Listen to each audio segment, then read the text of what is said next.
जो हमारे प्रेसिडेंट थे अब्दुल कलाम, वो उनको बचपन में बहुत शौक था फाइटर प्लेन उड़ाने का और वो चाहते थे कि वो फाइटर प्लेन पायलट बने। इसके लिए उन्होंने प्रयास किया। देहरादून में उनका टेस्ट था इसका। वो 9वें स्थान पर आए, उनसे पहले के जो 8 बच्चे थे वो सेलेक्ट हो गए, पर वो 9वें स्थान पर आए। इसके लिए उन्होंने बहुत प्रयास किया था। धन की भी कमी थी, धन का अभाव था और उधार लिया था। पर अब जब वो उसमें पास नहीं हो पाए, उस टेस्ट में सेलेक्ट नहीं हो पाए, तो बड़े मायूस हो गए। और देहरादून के पास ही है ऋषिकेश और वो पहुंच गए ऋषिकेश। ऋषिकेश गंगा के किनारे पर वहां पे एक सन्यासी का आश्रम था और वहीं आसपास वो टहल रहे थे और वहां एक बहुत बड़ा पत्थर रखा था और उनको ये था कि मैं मन में उथल-पुथल चल रही थी, मन अशांत था, मन में बहुत सारी कहा जाता है it was full of anxiety, stress कि मैं कैसे फेल हो गया? मैंने इतनी मेहनत की, मेरा इतना सपना टूट गया, मैं मेरा स्वप्न था कि मैं फाइटर पायलट बनूँ। तो वो बहुत ही मायूस हो गए और वो सोच रहे थे कि उस पत्थर पर चढ़कर सुसाइड कर लूँ, क्योंकि उनका मन जो था बार-बार युद्ध कर रहा था। इतने में जो वहाँ के सन्यासी थे, उनकी नज़र पड़ी इस लड़के पे।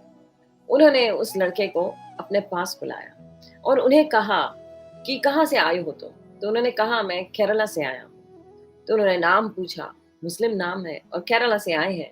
तो वो सन्यासी कहते हैं कि तुम तो मेरे जो गुरु हैं, उनके गाँव से आए हो, उनके शहर से आए हो और उन्हें कहते हैं आज रात तुम हमारे आश्रम में बिताओ।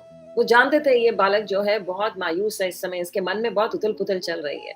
उन्होंने कहा तुम मेरे साथ आओ, मेरे साथ समय बिताओ। उन्होंने उन्हें अपने साथ ले गए आश्रम में और उन्हें भगवत गीता का ज्ञान दिया।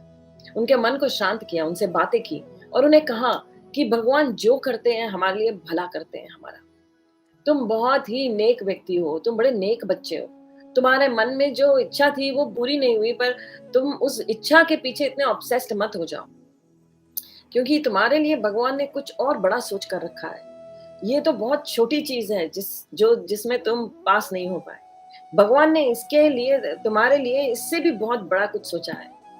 और उस बच्चे का मन शांत हुआ और वो बच्चा जो है जब शांत मन का हुआ, तो उसने फिर से मेहनत की और फिर से ऊँचाइयों को, उन्हें बुलंदियों को छुआ और वो बाद में बन गए हमारे प्रेज़िडेंट ऑफ इंडिया।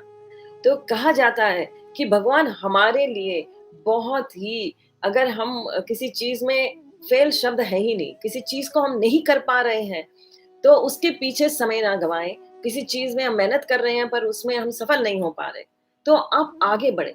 भगवान ने आपके लिए आगे और प्लान सोचे हैं, पर भगवान को अपने जीवन में ना त्यागें। तो अब्दुल कलाम ने तो कहा कि मैं भगवत गीता को कभी नहीं त्यागता। वो भगवत गीता नित्य पढ़ते थे। कहते हैं इसी भगवत गीता के कारण मैं आज यहाँ हूँ। भगवत गीता को समझना, सारे ग्रंथ यही बात समझाते हैं, समझाने वाला होना चाहिए। उनको वो मार्ग प्रदर्शन देने वाले उस समय जो सहाय गुरु मिले, उन्होंने उन्हें मार्ग प्रदर्शन दिया और उसके कारण उनके मन शांत हुआ। तो हमें भी ये सीखना है, ये सीख लेनी है कि कभी कंप्लेन नहीं करना और जो आ रहा है आई एक्सेप्ट इट, बट अपनी मेहनत को नहीं त्यागना। जो अपनी ड्यूटी है उसको नहीं त्यागना, पर भगवान को साथ जोड़ना है। बिना भगवान के गति नहीं होगी।